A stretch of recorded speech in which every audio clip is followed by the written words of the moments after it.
102, I asked my boss, I said, you know what, I'm not feeling good, I'm about to faint. Can I go to the hospital? The hospital was right up the road from me at the job that I was working at. And I'm gonna tell you, he told me, he said, wait till your break. Wow. Wait till your break. I said, I can't, I'm hot, I'm about to faint. I don't feel good. And I knew something was wrong. But when I went, you know what, I took my break and I drove to the hospital. I said, you know what, I'm taking my break. If I lose my job, I'd rather live than die and still have a job, you know, that I can't pass down to my daughter. So I went to the hospital, and when I went to the hospital, they took my temperature. They said something is wrong, you know, and I was like, yes, something is wrong. And the doctor would check everything. It was like, I can't figure out this. And there was a African American man. He said, I can't figure out what's going on, but there's something going on. Let me run a couple more tests. He ran a couple more tests, and he said, you know what, you have pneumonia, but we're gonna put you in here because your platelet counts are at a 10. He said, your platelet count's not supposed to be that low. You're on the verge of dying if they get any lower. And so he admitted me to the hospital, but once he admitted me to the hospital, I got worse. I just got so fluid filled both of my lungs. I couldn't breathe. They put me on oxygen, and they told me, you know what? They told me, came in the next day, I was on a drip of morphine. And they told me, they came in the next day, they said, you know what, we're giving you a 50-50 chance of living. Either we're going to go into your heart and your lungs and drain this pneumonia, or you're going to die. And at that point, then, you know, I asked God, I was just praying because I always prayed. I always asked God, you know what, bring me through this. They didn't know what it was, and they still were doing a lot of tests. But it took a couple of, it takes tests to figure out what's going on with you. And so as they're doing tests, I was in the hospital about 3 to 5 months with pneumonia. I just had infection. It was attacking my lungs at that time. And they couldn't stop it. And I'm in the hospital, my job calls me and tells me, you know what, we're going to have to terminate your position. I said, after I've worked this job almost 5.5 years, I trained people. I did whatever they asked me to do. I was one of their top producers, and I worked overtime for them. I gave them everything that I had, and they terminated my position. And I couldn't do anything. I couldn't. All I could do was, you know, lay in the hospital bed. They never sent me flowers. They never, you know, sent me a card, you know, to see if I'm okay. They just replaced me. Yeah. And so it was the most hurtful thing that ever happened to me, because I put all my eggs in one basket thinking I'm just going to retire at this job because I was so great at it. But God had another plan. And I just say, this is God. All of this is God's plan. I don't, anything that I go through I just thank him because I'm able to go through it and be strong. Yeah. And so as I got out the hospital, you know, I didn't have a job. I lost my car. I lost my house. I lost my mind and then the doctor came and told me I had a hematologist. I was the youngest blood, they say I was a blood patient in there. I didn't have cancer, but I was always at the hematologist, doctor, the office, because he was the one who was figuring out what was going on with my blood. And so I had an ITP, which is a blood disorder that your blood can't clot. And then I also was diagnosed, he told me I had lupus. Now, when he told me I had lupus, I thought it was a death sentence. And then they was telling me it was only a 3 to 5 year span. I'm not supposed to live past 5 years. And you know what? I started doing my research. I started looking, I started searching. I said, you know what? I can't let 3 to 5 years be a span of where I live, because I got so much life to live. No. And so when they told me I had lupus, I researched what lupus was. Then I found out family members started coming up. I got lupus. I'm like, well, where was this at when you should have knew, I should have knew this. And I tell anybody, know your family history. Mm. Know your family, if they have high blood pressure, medical history, get to know your history of your bloodline. Because that's important to battle the fight that you're going to fight if you have to fight something. Yeah, Um, absolutely. and yeah, and so as I'm living with this, I was sick for months. I was sick, and actually was sick in the mind. My mind couldn't grab the fact that I was diagnosed with something that had no cure. And I mean, it was just the thought of that. What if this? What if that? What if this? It was a what if all the time for me. And and I kind of gave up a little bit.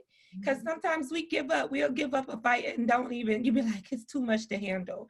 And nobody really understood what I was going through because I would have pain that you couldn't see. You can't see my pain. Yes.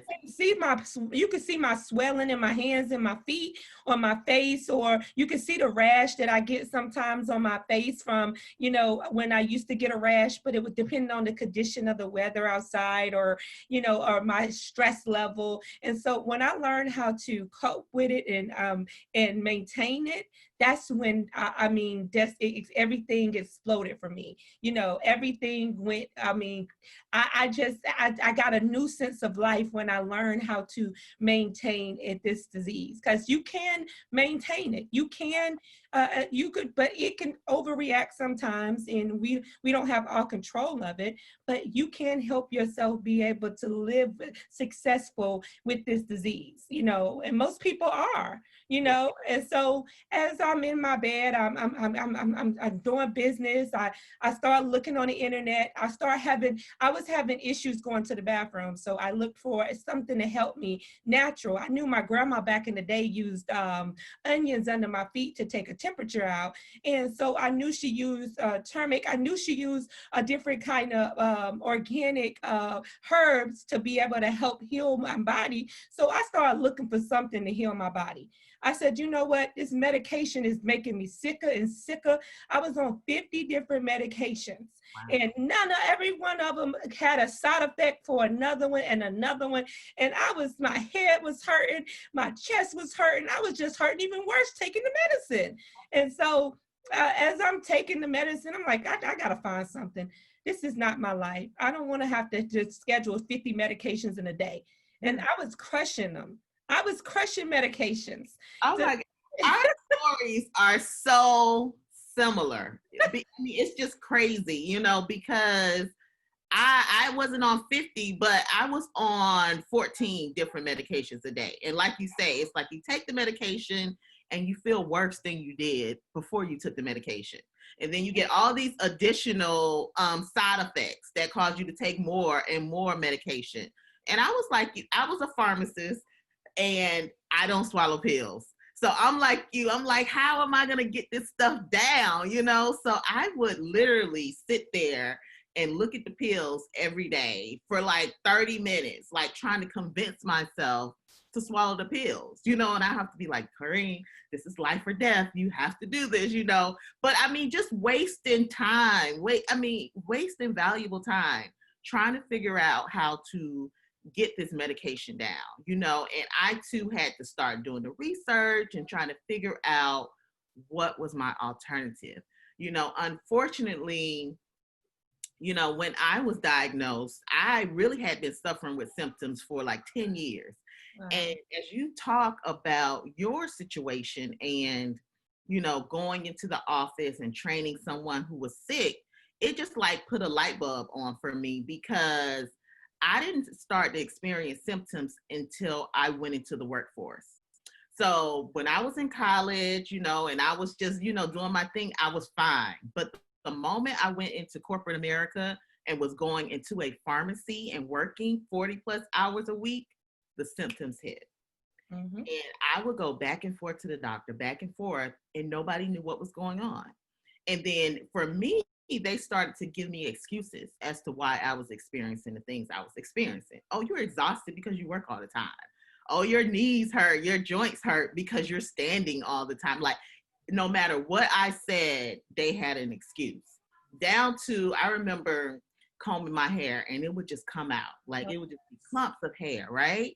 And so I went to the doctor and she referred me to a dermatologist. So I went to the dermatologist and the dermatologist was like, she pulled on the hair and she was like, yeah, you know, it is shedding a lot, but you have a lot of hair, so I wouldn't worry about it. And I was like, what? That's the answer? Like, you're the expert, and that's the answer you're going to give me? Oh. So I just thought that was really, really crazy. But I think it is important to know that people do have to make themselves a priority. You know, like when you had to make the decision, hey, I'm going to the doctor, you know, regardless of whether my position is going to be there when I get back. You know, it's not about work, it's about me. You know, and as women, we, you know, have a hard time prioritizing ourselves. We take care of everybody else and everything else, and then we get pushed to the side, you know, and as a result, our health gets pushed to the side.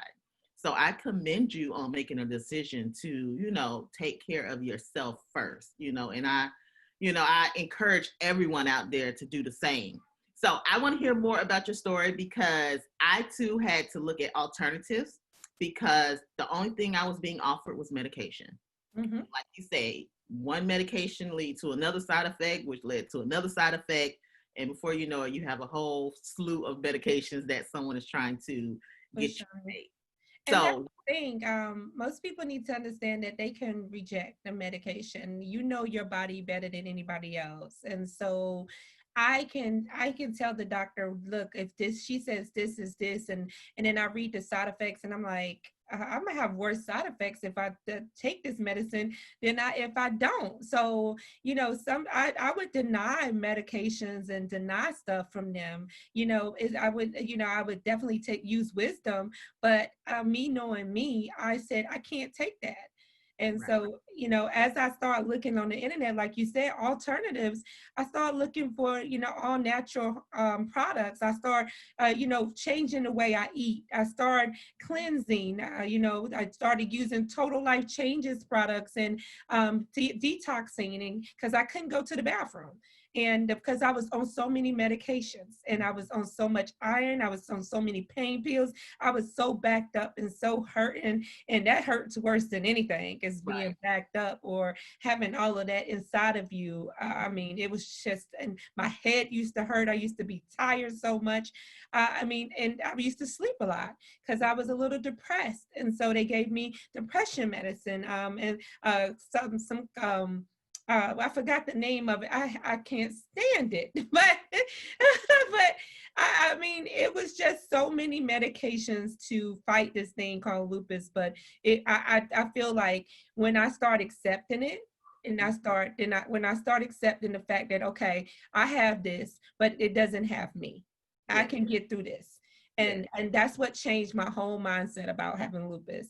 I turned it around into a positive. So as I'm doing, you know, I'm getting better, you know, I start getting positive about it. I start speaking about it. I start telling people about my story, about how I made it through this. I had 3 50-50 chances of living.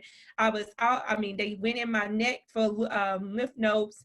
They went in my back saying it was lymphomia.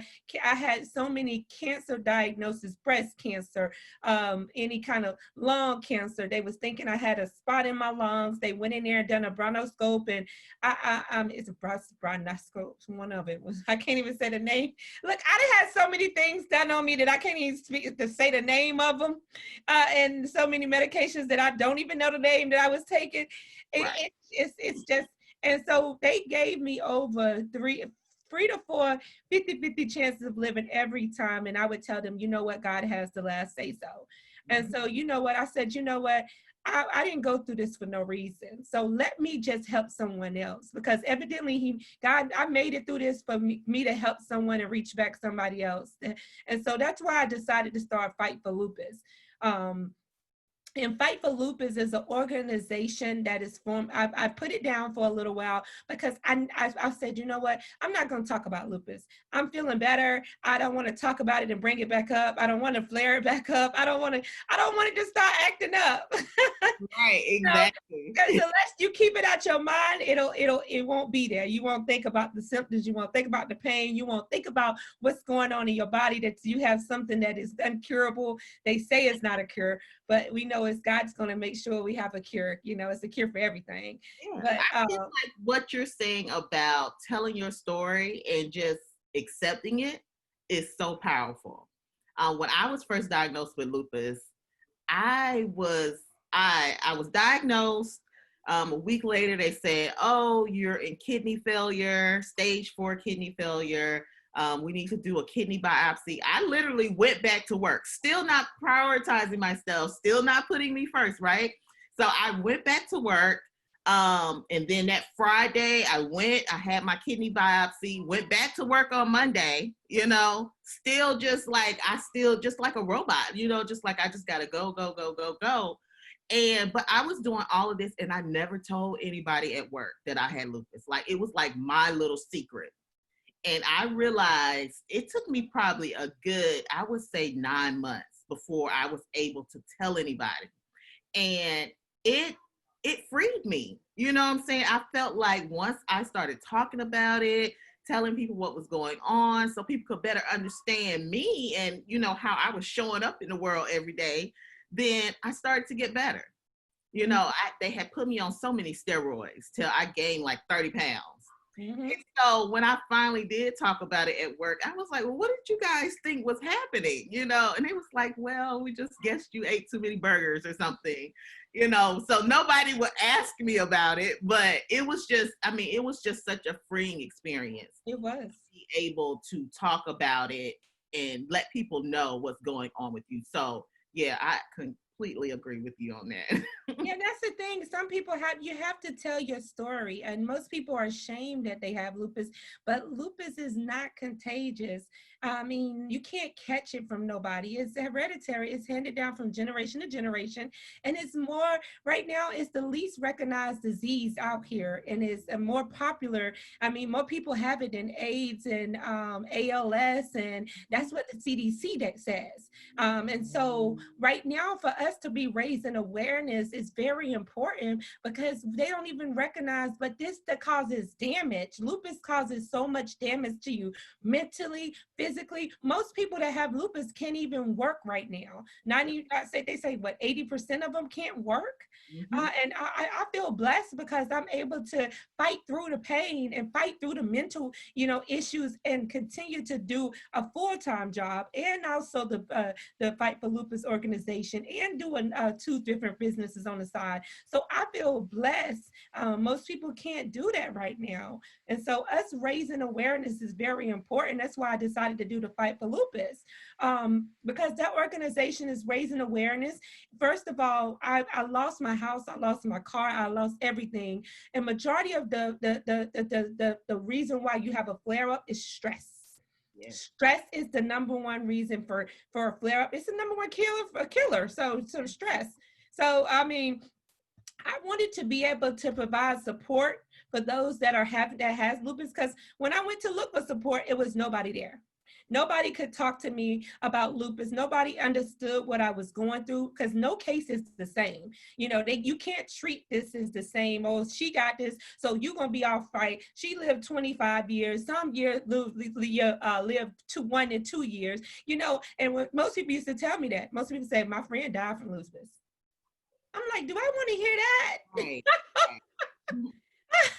And so, Fight for Lupus is to give that support. It also is, it's going to be able to form, housing for those lupus patients that come out of the hospital and they family is not able to take care of them. I'm going to have, this is all new, this forming, okay? So I'm going to have, my daughter is a CNA, so I'm going to have personal care assistants that go around to each room to help them and to help them get back on their feet, to give them people get them in contact with doctors if they don't have the money or have the health care. Because some of us don't have the health care. I know when I lost my job, I couldn't afford my medicines. My medicines was $1,000 a month. It's I crazy. couldn't afford it. I couldn't afford to go to the doctor and pay the copays. So I'm gonna have doctors that I had a doctor, I had two, three doctors that I mean a hematologist, a rheumatologist, and oncologist that gave me free care. They Wow. gave they gave me free care. They I mean, and so they gave me free samples of medication and stuff like that when I didn't have the money to go buy it. Because I would be honest with them. I was like, you know what? I lost my job. She was like, you did have good health care when you had a job, but now you don't got a job. I'm gonna see you for free. I Wow. said, That's and a blessing. yes, see me for free. And those are the type of doctors that I form relationship with for Fight for Lupus. Those that'll be able to see patients for free, that'll be able to give them medication if they need medication, you know, because some do need medications. Everybody can't go the alternative road right now Right. due to certain different illnesses or the effects that the lupus has had on their body. And so I want to be able to give them that health care. So those that stress level is down so they can go into remission and they can get their life back. It's Mhm. mainly getting their life back and Fight for Lupus. Yeah. And so, and that's why I have that organization. Is that's the whole wide mission behind it. I mean, I love that. I mean, like I was telling you earlier, when I was first diagnosed, it was very hard to find support that looked like me, that I felt like understood what I was going through, which is unfortunate because, you know, growing up, what I heard was that lupus affected Black women. So then, you know, I'm a Black woman who is affected with lupus, but I can't find a support group, you know. So that was just really, really surprising to me. So anytime I see, you know, a group that's out there giving support in the manner that you are giving it, you know, I always want to support. But one thing that you said that was really important is that how you formed a relationship with your providers, you know, and I think that is so important. I feel like that was one of the reasons I've had the great outcomes that I've had is because I'm completely transparent when I walk in. You know what I'm saying? So if you give me a medication, it doesn't agree with me and I don't take it anymore, I'm going to tell you that I'm not taking it, you know, and I'm going to tell you why, and we're going to come up with a solution. You know, I'm not just going to be like, yeah, I'm taking it. And, you know, and I'm really not, because people they can't help you on the level that you need to be helped if you're Right. not honest, you That's know. So you have to build those relationships, you know, because they become it's almost like they become family. oh Number yeah. one, we see them so much, you know. I felt like a little 90-year-old lady when I first got diagnosed with lupus because I was going to the doctor so much, you know. So it's like, how could they not be part of your network, you know, of who you are and what, you know, because it's life, like you said, it's life or death, you know. So you got to make a decision to live. Yeah. And if these people can help you in that process, then you want to make sure you have the correct bond and relationship with them, you know, to get where you need to go.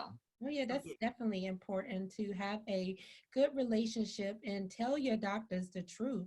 I tell my doctors when I don't take my medicine, when I wasn't taking my medicine, I tell my doctor say how I feel, and she'd be like, "You crazy, but you real," you know, about this, you know, and I tell her, I be like, "I ain't finna do that," and Right. she's like, you know, she respects it because that's me. That's, you know, that's how I feel, and she respects. If you don't have a doctor to respect how you feel, that listen to how you feel, you have the wrong lupus doctor, a rheumatologist, or you're dealing with the wrong doctor. Get you a doctor that truly can understand that, you know, one method does not work for every person, and so, and that they'll understand that, listen, if this is how it makes you feel, then they have to understand that, you Yeah, know. Yeah. absolutely. And then also for those who may not have been diagnosed with lupus yet, but they feel like something is wrong, don't give up. Like if you know, like you said earlier, you know your body, you know, and if something isn't right, don't let a doctor tell you that it's in your head, Yep. you know, because that just adds more stress. Make people do the proper, testing and diagnosis to get to the solution and figure out what's going on with you. So, that I hate when I see women and they say, well, I got a positive ANA or, whatever, but they didn't do anything else. They kind of just left it there. No, you got to fight for yourself. You have to be in charge of your health. Don't leave that to someone else. They are going to support you in the process, but really it's up to you to get the job done. Yep, it's up to you. Yeah. It's up to you. It's all in your hands. And that's a part of loving yourself. Loving yourself is making sure you take care of your health. Every woman knows about her body. She knows how to, if it's some, I can tell when something is coming on that I need to actually go extra hard on my detox or cleanse, or if I don't need to eat a certain type of food, I just don't eat it and say, you know what, I'll deal with the stuff for its consequences. No, you can't do that. It's just, it's a part of being loving yourself and knowing that you have to be disciplined on this too, because you got to know your limits with lupus. Most people think that I'm Superwoman. They think I could do everything, and and because if they feel like, okay, she's always this, she's always looking good, she always dressed up, she always everywhere. But I have my down days. I have some days where I just lay in the bed, or I'll take work and then I'll go straight to bed. And I mean, I have those days, but I always send positive vibes. I never say I'm having a bad day unless I'm really in the hospital. You see me in the hospital, and then I'm not really bad then, because I'm always talking positive in the hospital. So whatever comes out your mouth is whatever's going to happen in your life. And when you have lupus, you always have to have a positive mindset, because if not, it'll take you down. It'll take you down. I've seen people go completely down and not want to get back up. And I don't like to see another sister do that. So I'm always talking positive, no matter what I go through, no matter if something encouraging coming out of my mouth about, life, about finances, about, everything that's going on, even this pandemic, positive. You can't succumb to it. Like you say, you got to speak life into it, and be positive at all times. Because like you say, we have bad days, like we are survivors, but it's bad days. It's some days you just want to curl up in a ball in your bed and like pull the covers up, and like alone, like that. Just leave me alone. Try this again tomorrow, right? So, but people don't see that. And that's one of the reasons I titled this the way I titled it, but you don't look sick. Because that's what people say, like, oh, you have lupus, but you don't look sick. And I'm thinking like, well, what is lupus supposed to look like? That's always my next question, because really a lot of times with lupus, it's internal, all the things that you deal with and the struggles and the challenges, they're internal. So unless you voice it, no one knows that you're suffering from those things. So again, that's why it's so important that we tell our story. You got to tell people what's going on. You definitely got to tell people that I had some key things that you definitely want to do when you have lupus to cope with it. People ask me, how do I cope? How do you maintain? How do you, stay the way on a positive up and up? How do you continue to keep going each and every day? And I pace myself, and that's the one thing you have to do is pace yourself. Know yourself. Know what you can take and know what you can't. And if people don't understand that then that's their fault. You don't owe them anything, because sometimes I can't make it to certain stuff, or I can't do certain things. Like now, I barely can leave the house.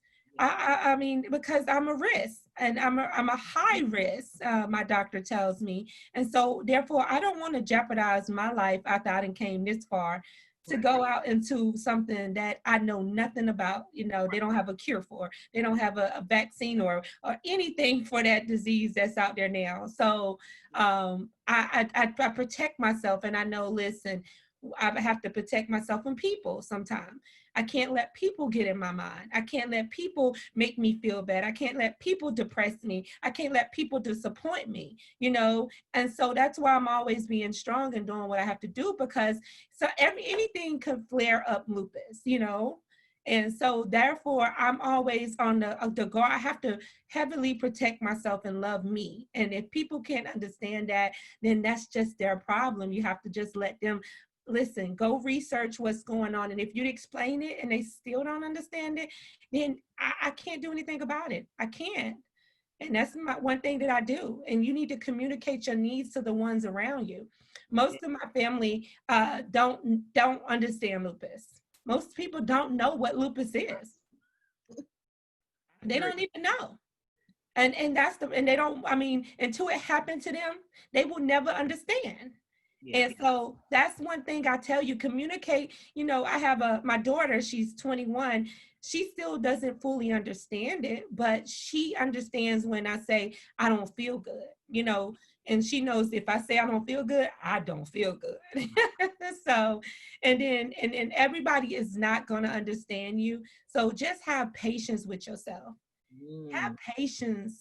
Don't you just got to take a minute back, or you know, do something that you like to do, listen to some music, paint, find a hobby that takes your mind away from the way people are treating you, because we don't show our disease, we don't have it, if they can turn our bodies inside out, they'd be like, oh my God, you're Yeah. going through that. Yes, I agree. Yeah, but that, and then organize, I tell the people, organize your medications, your medical records, and your doctor's numbers. Make sure you have all of that organized. So just in case if something happens to you or somebody needs to know, and all your doctors need to communicate. They all need to communicate. And Yes.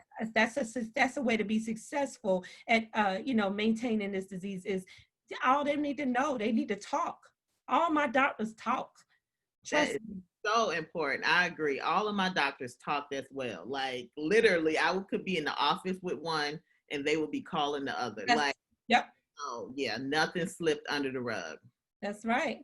And then, and I mean, I just tell people, you know, get on top of it. Don't let it take you. You Mhm. can control this thing. Get on top of it. And I'm telling you, you can live a successful life. Most people are living 24, 30 years with lupus now. Most people are having babies. They said that you couldn't have a baby with lupus, but most people are having babies. Now, it may be a risk, but some people are having babies with the right care, you know? Absolutely.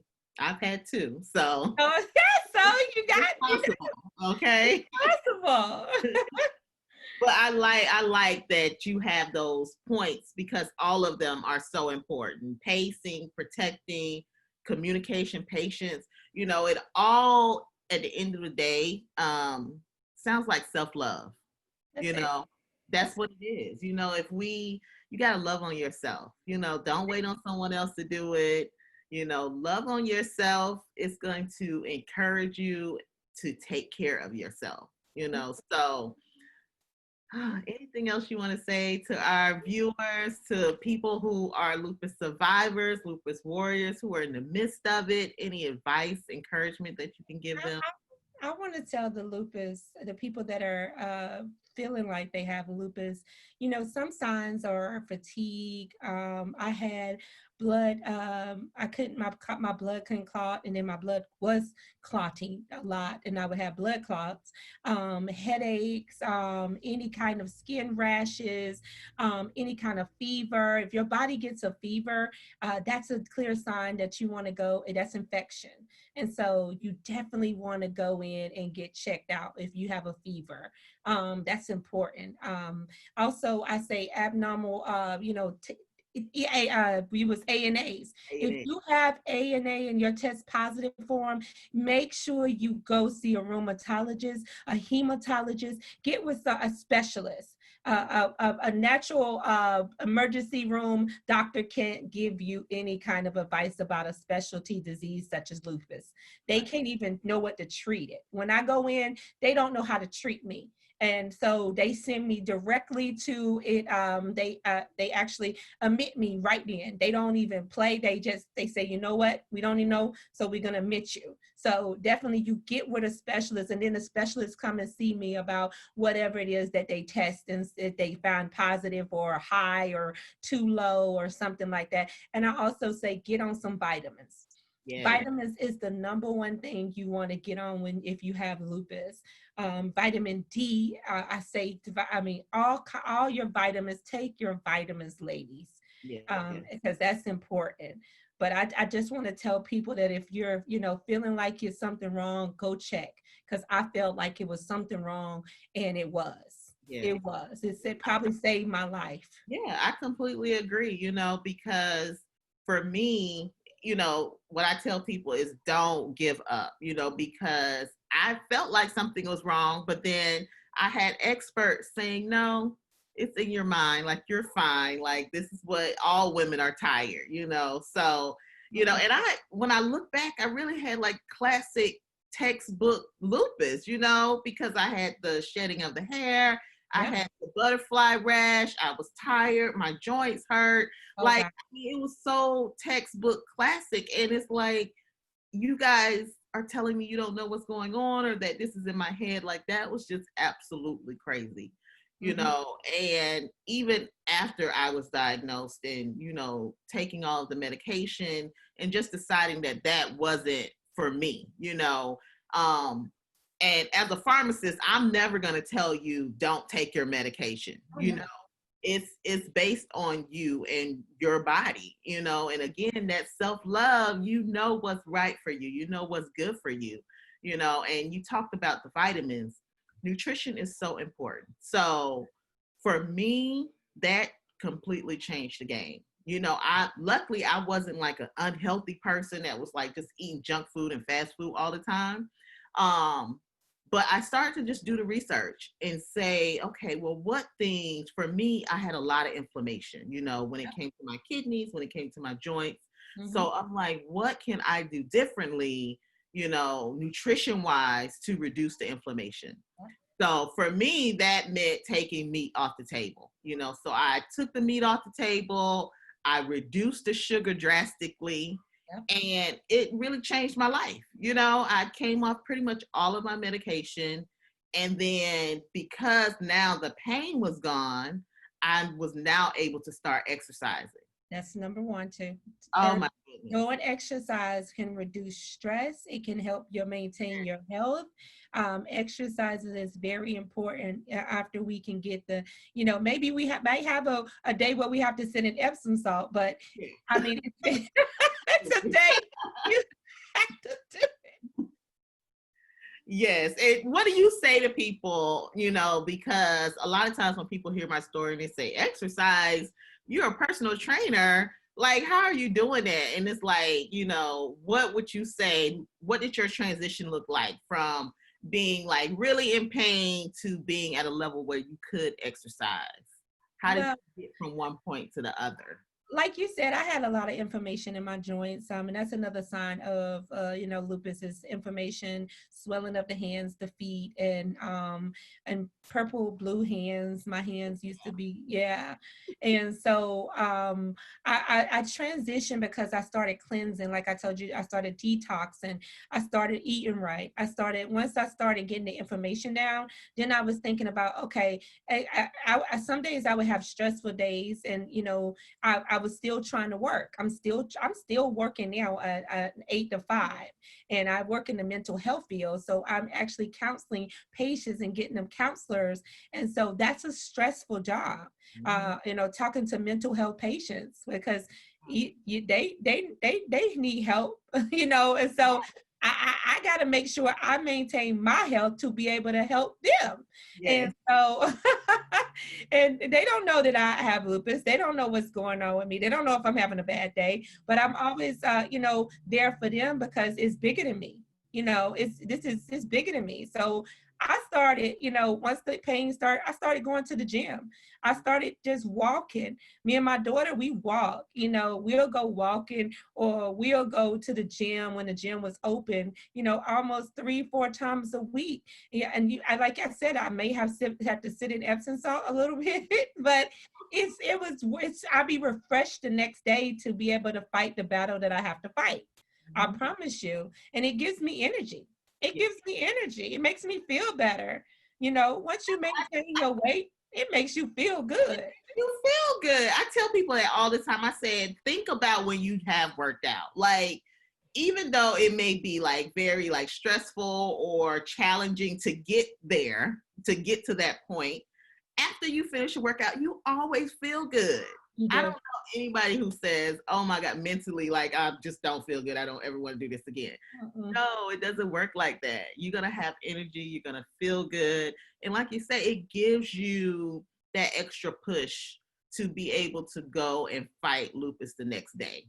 And Mhm. that's what it is. It's fueling yourself with everything you need to go and fight a good fight. Yeah, balancing. And that's what I tell people. You have to balance this life out. And exercise is balance. Exercising is balance, and taking care of yourself. And exercises is self-love, you know? It's self-love.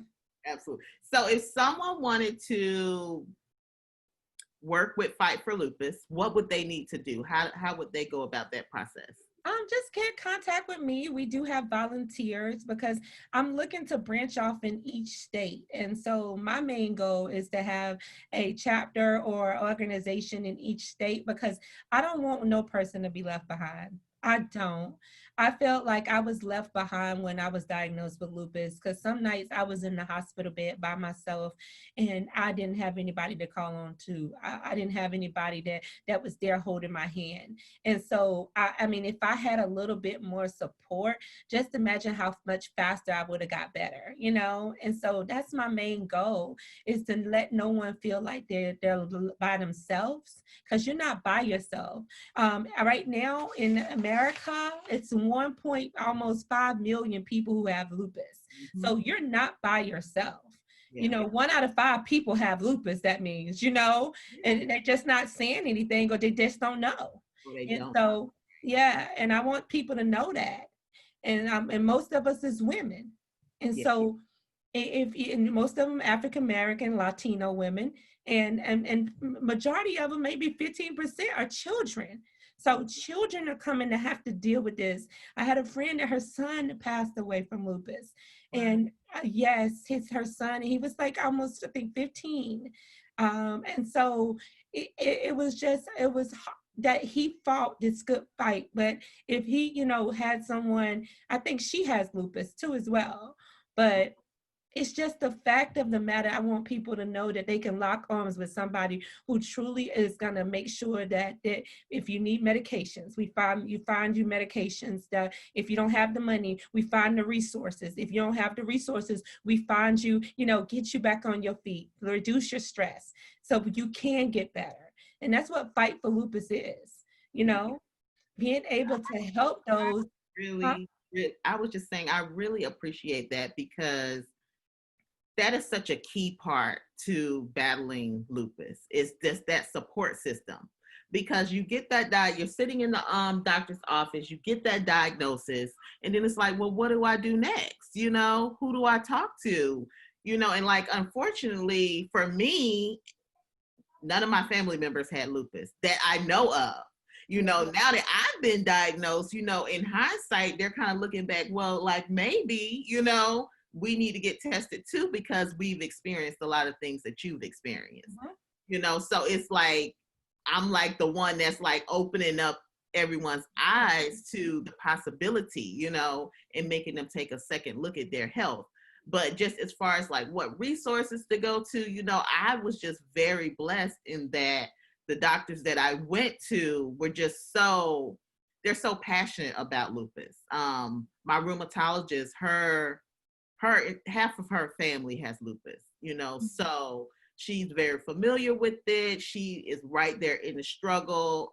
Here in Atlanta, she works at Emory. So she's right there in the midst of all of the trials that are going on. So, she's just very, very passionate about it. So I was just blessed to have, her as part of my team.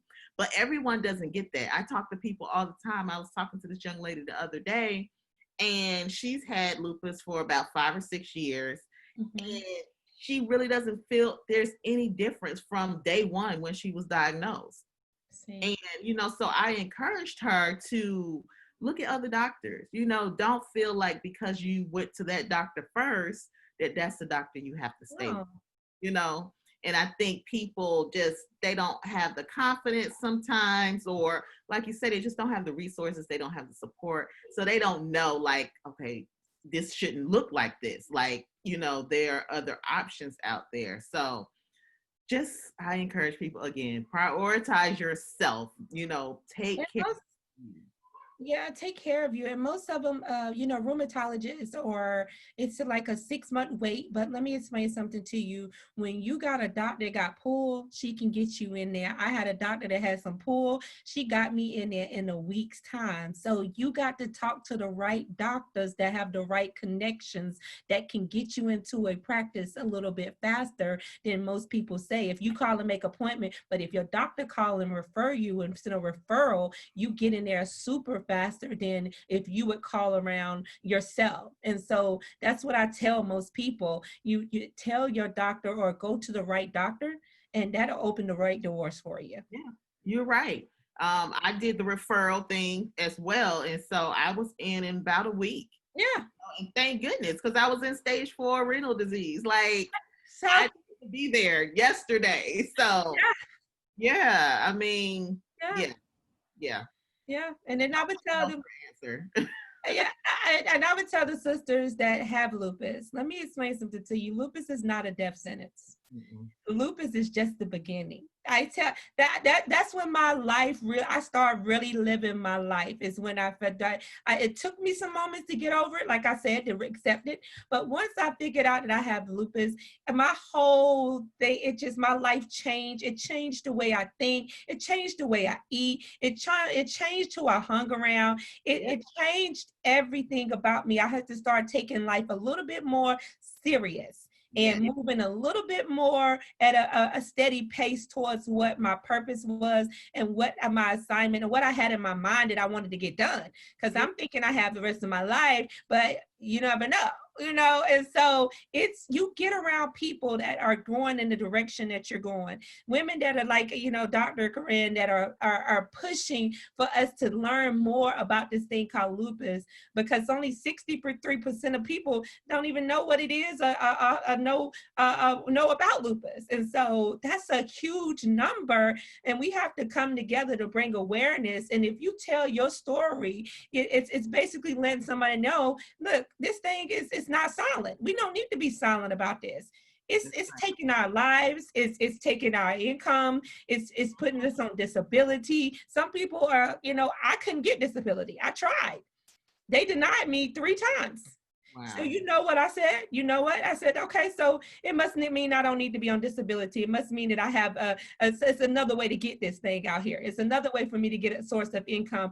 And then I started sharing my story in different platforms, and that generated a source of income, And so, you have to use what God has given you or what you have, and use it to your advantage, because it's definitely a reason for you going through it. Trust me. Yes, I'm with you all the way there. It's the reason, he wouldn't have chosen us Yes. in this battle if he wasn't going to be right there with us. Yeah. So, I just wake up every day and, make it my, passion, my priority to make sure I get as much information out there as I can. Yes, and I appreciate you so much for, Absolutely. when you reached out, and I was like, yeah, I wasn't actually doing anything. I said, I'm not going to do anything this year. I'm not going to be on anything, lives or YouTubes or anything. I said I wasn't going to be at any events and stuff. But when you reached out and told me, what you were doing, I said, you know what, I have to. And that's what collaborating and coming together to fight for a cause that we both are dealing with. And then we're still, that we are fighting, Yeah. it's a fight.